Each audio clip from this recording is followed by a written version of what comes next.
Ini udah mulai belum ya?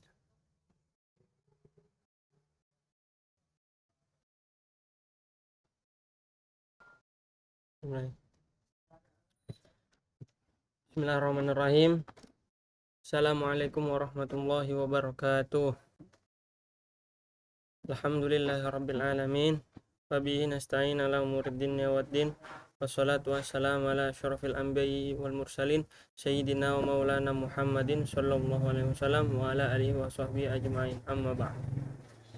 Alhamdulillah, pertama-tama marilah kita panjatkan puji syukur atas kehadirat Allah Subhanahu wa taala yang mana telah memberikan kita beribu-ribu nikmatnya, segala macam nikmatnya kepada kita, sehingga di siang hari ini kita masih bisa merasakan nikmat yang sungguh luar biasa.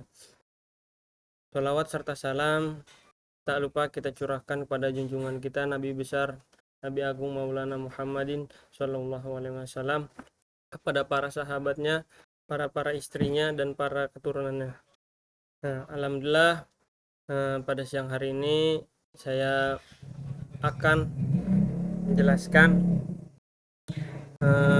analisis atau penjelasan tugas dari mata kuliah Balaghah Qur'aniyah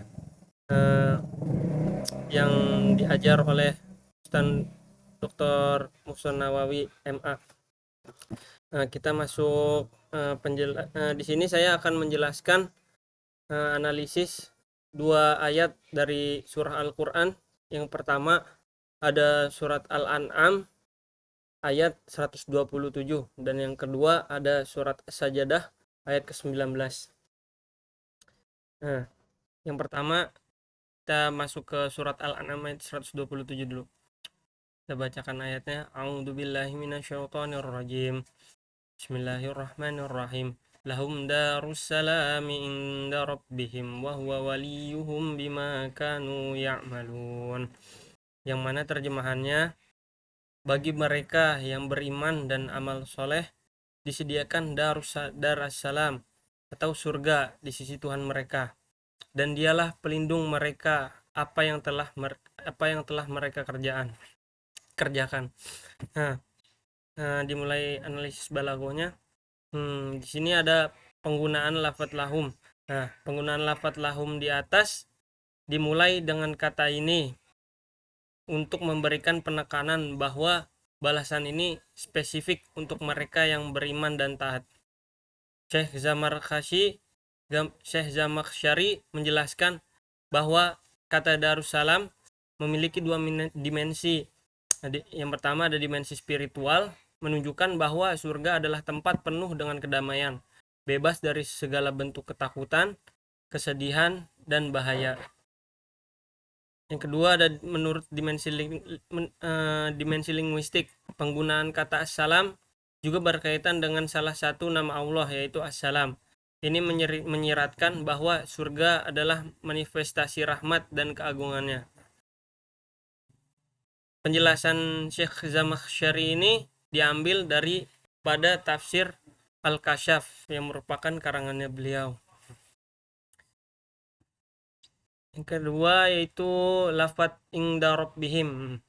Penempatan frasa ini menekankan bahwa surga adalah penghormatan yang hanya diberikan oleh Allah kepada mereka yang pantas.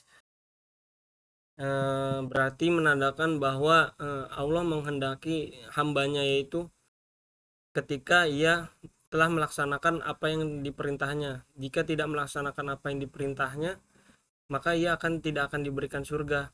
Nah, terus kedekatan lafadz inda rabbihim ini merupakan kedekatan dengan Allah adalah anugerah tertinggi. Jadi suatu kehormatan jika seorang hamba ini bisa dekat dengan Rabbnya, dengan Allah, yang mana itu merupakan anugerah tertinggi, nikmat yang sangat luar biasa. Kemudian lafadz bima kanu ya'lamun.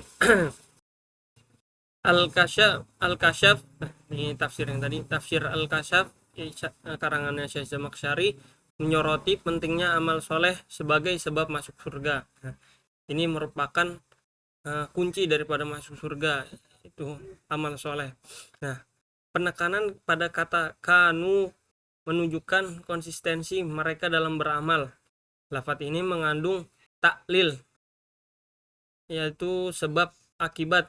Frasa ini menunjukkan bahwa balasan tersebut diberikan sebagai akibat langsung dari amal perbuatan mereka. Jadi ketika seorang hamba ini melakukan amal baik soleh maupun buruk, maka itu akan menjadi catatan khusus di hari pertimbangan nanti. Ketika amal solehnya banyak dan ia memang terbiasa melakukan amal soleh, ia pasti akan mendapat ganjarannya. Begitu juga sebaliknya, ketika dia melakukan amal buruk, dia akan mendapat ganjarannya sendiri. Ini mengajarkan prinsip keadilan ilahi.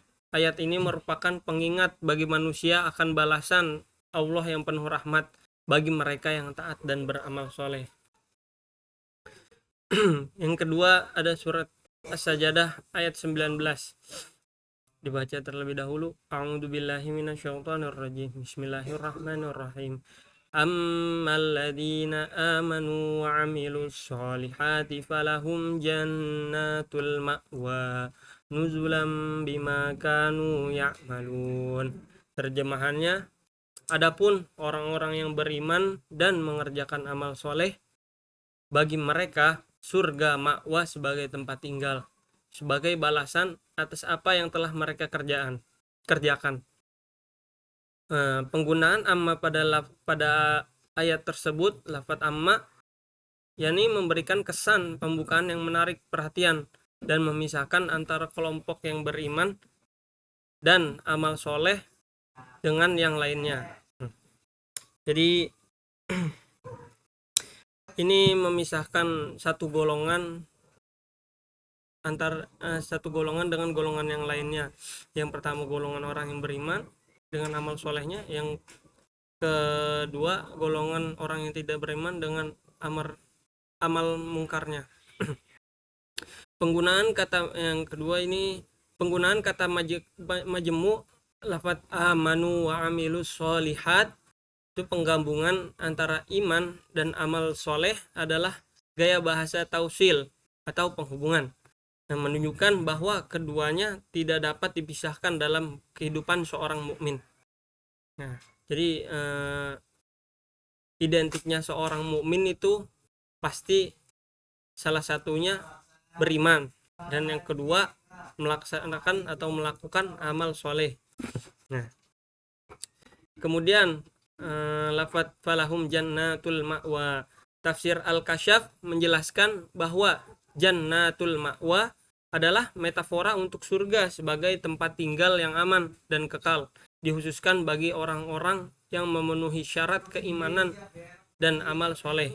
Nah, jadi untuk mendapatkan jannatul ma'wa ini harus memenuhi syarat-syaratnya dulu. Apa syarat-syaratnya? Yang pertama ada keimanan dan yang kedua amal soleh. Sedangkan lafaz nuzulan menunjukkan bahwa kenikmatan surga adalah sambutan awal, diikuti oleh karunia yang lebih besar. Ini menegaskan sifat kemurahan Allah yang tak terbatas. Ketika seorang mukmin itu telah memasuki surganya Allah, ia tidak semata-mata tinggal di tempat yang penuh dengan kesejahteraan, penuh dengan kenikmatan, melainkan ia bisa mendapatkan apa yang ia inginkan di surganya Allah. Kemudian ada lafaz berikutnya, bima kanu ya'malun, merupakan penegasan bahwa balasan diberikan sesuai dengan amal manusia. Mendorong pembaca untuk berbuat baik secara konsisten. Ayat ini merupakan motivasi bagi manusia untuk memadukan keimanan dengan amal soleh agar mendapatkan ganjaran berupa jannatul ma'wa yang kekal dan penuh kenikmatan. Nah, kedua ayat ini menggambarkan janji Allah kepada orang-orang yang beriman dan beramal soleh dengan balasan yang luar biasa, yaitu surga sebagai tempat kedamaian abadi dan perlindungan penuh darinya.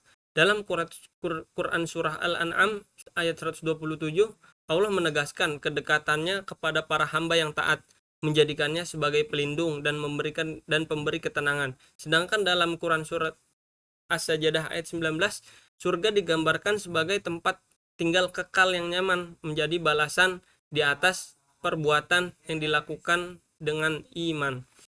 Pesan-pesan yang dapat diambil dari kedua ayat di atas atau hikmah-hikmah ibroh ayat di atas, yang pertama ada kesinambungan iman dan amal soleh. Kedua ayat ini menekankan bahwa iman yang benar harus diwujudkan melalui amal soleh sebagai bukti nyata keimanan. Yang kedua, ada keadilan Allah, yaitu balasan surga diberikan berdasarkan amal perbuatan manusia, menunjukkan prinsip keadilan Allah yang sempurna. Ketiga, ada surga sebagai hadiah terbesar. Surga tidak hanya menjadi tempat tinggal abadi, tetapi juga simbol kedamaian, rahmat, dan kebahagiaan tertinggi bagi hamba-hamba yang taat. Mungkin penjabaran analisis balaghah Qur'aniyah yang dapat saya sampaikan seperti itu. Mohon dikoreksi jika salah, atau mohon maaf kurang lebihnya. Saya tutup. Wallahul muwaffiq ila aqwamit thoriq. Wassalamualaikum warahmatullahi wabarakatuh.